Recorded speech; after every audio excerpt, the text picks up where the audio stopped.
Imagine looking in the mirror your entire life and only seeing the reflection they wanted you to see. I grew up in a house filled with mirrors, but I never saw myself. My family, from the outside, was a portrait of quiet perfection. My mother, an elegant and poised woman, was a pillar of our community. My father, a respected professional, was known for his calm, steady presence. We lived in a beautiful home with a manicured garden and a large, welcoming porch. I was their only child, and from the moment I can remember, I was made to feel like the center of their universe. Our home wasn't just a house, it was a sanctuary of unconditional love, a place where I felt cherished, safe, and utterly adored. My parents' affection was like a soft, warm blanket. They celebrated my every success, no matter how small. A good grade on a test, a drawing I made in art class, a thoughtful comment I made at the dinner table, each was met with effusive praise. They called me their precious one, their little artist, their brilliant star. They instilled in me a deep sense of confidence and belonging. You can do anything, they'd say. You are so loved, so special. Their words were the very air I breathed, the foundation of my self-worth. But there was a peculiar quality to their love. It was a love that came with a constant, unspoken expectation. I was their project, their masterpiece. My life was carefully curated, my decisions subtly guided. When I showed an interest in something, their excitement was boundless. They would immediately sign me up for lessons, buy me all the necessary equipment, and schedule my days with a meticulous precision. If, however, I expressed a different interest, something they hadn't envisioned for me, the enthusiasm would dim. Not with anger, but with a quiet, devastating disappointment. A sad sigh, a pained look in their eyes. "Oh, darling, are you sure that's what you want? We just had such high hopes for your violin playing." Their love, I realized much later, wasn't about me. It was about their reflection in me. When I excelled, they saw their own success. When I failed, they saw their own disappointment. My achievements were their trophies, my happiness a validation of their parenting. They were my biggest cheerleaders, yes, but only as long as I was running on the track they had carefully laid out. I learned to anticipate their desires, to mold myself into the person they wanted me to be, a perfect mirror of their aspirations. My identity became a fluid thing, shifting to fit the reflection they most wanted to see. This dynamic became a core part of my being. I never questioned it. I believed their love was a reward for my goodness, a privilege I had to earn. I was a dutiful daughter, a quiet overachiever, a person who avoided conflict at all costs, always striving to maintain the peace, to keep the reflection in their mirrors perfectly still. The thought of disappointing them was a terrifying prospect, a betrayal of the very love that defined me. This was my world, a house of mirrors, and I was content to live inside the reflection. The first crack in my perfect reflection happened in college.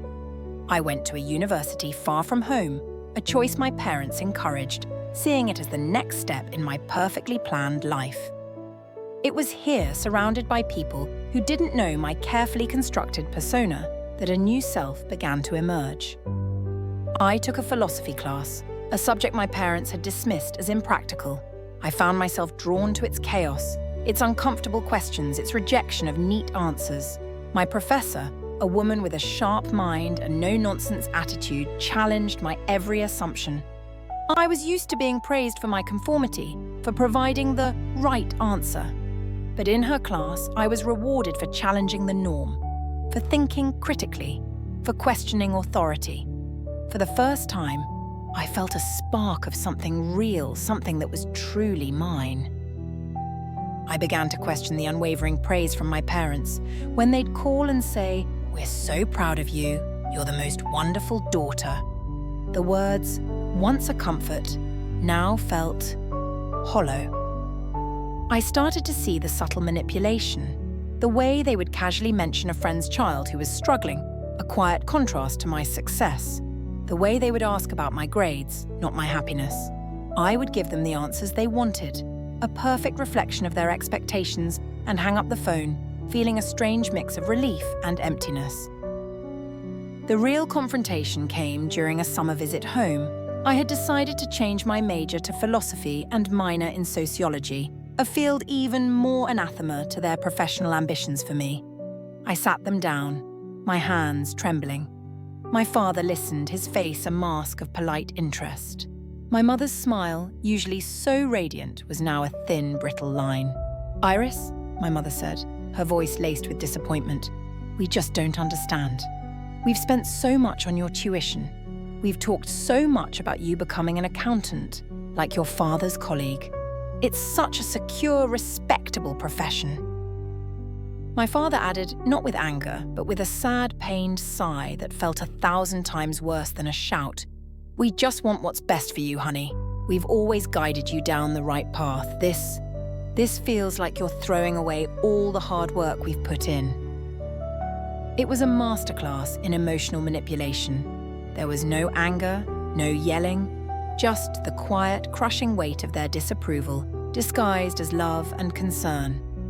They weren't fighting for my future. They were fighting for their reflection, for their perfect child, for their carefully constructed narrative. And for the first time I saw the truth. Their love wasn't a blanket. It was a gilded cage. Their praise wasn't genuine. It was a tool of control. I left their house that day, not with the loving hugs and "be safe, honey" I was used to, but with the hollow echo of their disappointment. The perfect reflection they had nurtured for 20 years was finally cracking, and in its shattered pieces, I saw the true face of my family dynamic. It was built not on love, but on an unspoken and terrifying need for control. The confrontation was only the beginning. The months that followed were a slow, agonizing unraveling. I started setting boundaries, something I had never done before. I stopped answering my phone every time it rang. I started making my own choices, small ones at first. I got a tattoo. I went on a trip with friends without their approval. Each act of defiance was met with a new, more sophisticated form of manipulation. My mother would call me, her voice trembling. "I just worry about you, darling. You seem so distant. It's just... We've always been so close. Doesn't that mean anything?" The guilt was a constant, suffocating companion. I was the one who was selfish. I was the one who was hurting them. They never said it, of course. They just looked at me with those sad, wounded eyes as if I were a wild animal they had once tamed, now turned on them. They were the victims of my newfound independence. The final shattering moment happened at Christmas. I flew home, hoping for a truce, a moment of peace. My parents had planned a dinner party with old family friends, and I was, as always, the centerpiece. I was expected to be witty, charming, and to speak of my successful new life in college, an accountancy major, they had told everyone. The evening was a masterclass in performance. I was playing a role I had perfected since childhood, but then, a friend of my mother's, a sweet, perceptive woman named Aunt Carol, took me aside. "You know," she said, her voice low, "it's so wonderful to see you, but you don't look yourself. You look so tired." Her words were a sudden, jarring dose of reality, a mirror that wasn't broken. She saw me, the real me, not the reflection. I broke down. I told her everything, the constant pressure, the quiet manipulation, the devastating disappointment, the feeling of being loved only for what I could provide. Her eyes were filled with a profound understanding, and she told me something that I will never forget. "They love you, Iris. I know they do. But they don't know how to love you. They only know how to love a version of you that they created." Armed with this truth, I found a new strength. When my mother cornered me later, her face painted with a veneer of concern, her voice a whispered plea. "Iris, everyone is asking about your future. We just want to be able to tell them that you're on a good path."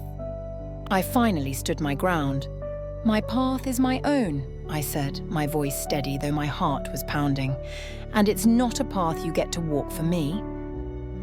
Her face crumpled, her facade finally shattered. The sad eyes, the trembling lip, the quiet disappointment, they were all gone, replaced by a flash of raw, untamed anger. "How can you be so selfish?" she hissed, her voice low and venomous. "After everything we've done for you, everything we've sacrificed, you are throwing it all away for some ridiculous notion of authenticity." It was the first time in my life I had ever seen her so openly furious. The mask had fallen. The perfect mother, the loving parent, was gone, and in her place was a person consumed by a desperate need for control. The illusion was gone. The house of mirrors had shattered completely, leaving me standing in a pile of broken glass, finally seeing myself and them for who we truly were. And though it was terrifying, it was also profoundly liberating. The days that followed were a cold, desolate landscape. My parents, now stripped of their perfect facade, retreated into a silent, icy resentment. The phone calls stopped.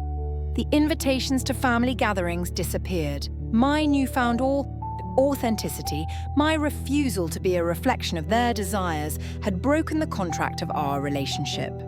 The love they had shown me, it turned out, was conditional.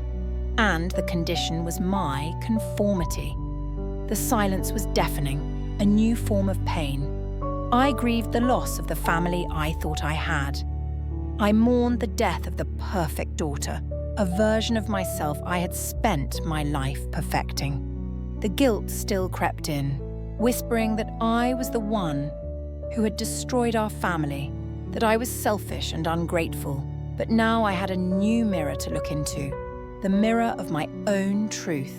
I leaned into my studies, pouring all my energy into philosophy, into questioning, into learning to think for myself. I built new relationships with people who loved me for my messy, imperfect, and authentic self. I learned what unconditional love truly felt like, a love that celebrated my choices even when they didn't understand them. A love that wasn't a reward for my behavior, but a given, a constant. The journey has been long and arduous. I have had to relearn so much. I have had to rebuild my identity from the ground up to find my own voice without the constant echo of theirs. I have had to teach myself that my worth is not determined by my achievements, but by my existence. It has been a process of profound healing and self-discovery. I still have a relationship with my parents, but it's a new, fragile one. We talk on holidays, we exchange pleasantries. The deep, suffocating intimacy is gone, replaced by a polite, cautious distance. I no longer feel the need to perform for them. I am no longer their perfect reflection. I am simply me. And that is enough. The house of broken mirrors still stands in my memory, a testament to the lie I lived. But now, when I look at my own reflection, I see a woman who is strong, resilient, and finally, truly herself. It's a messy, imperfect reflection, but it is mine. And in that, I have found a profound and lasting peace. The journey of recognizing and breaking free from emotional manipulation can be one of the most challenging experiences of our lives. If you have ever felt like a reflection of someone else's desires or struggled to find your own voice, know that you are not alone. Your story matters. If this narrative resonated with you, I encourage you to share your own experiences in the comments below. How have you navigated toxic family dynamics or the journey of finding your authentic self? Your insights and courage can be a powerful source of hope and inspiration for others. And if this story offered you a moment of connection, understanding, or strength, please consider subscribing to the channel and hitting the like button. Your support helps me continue to share these deeply personal narratives about the human experience. Thank you for listening.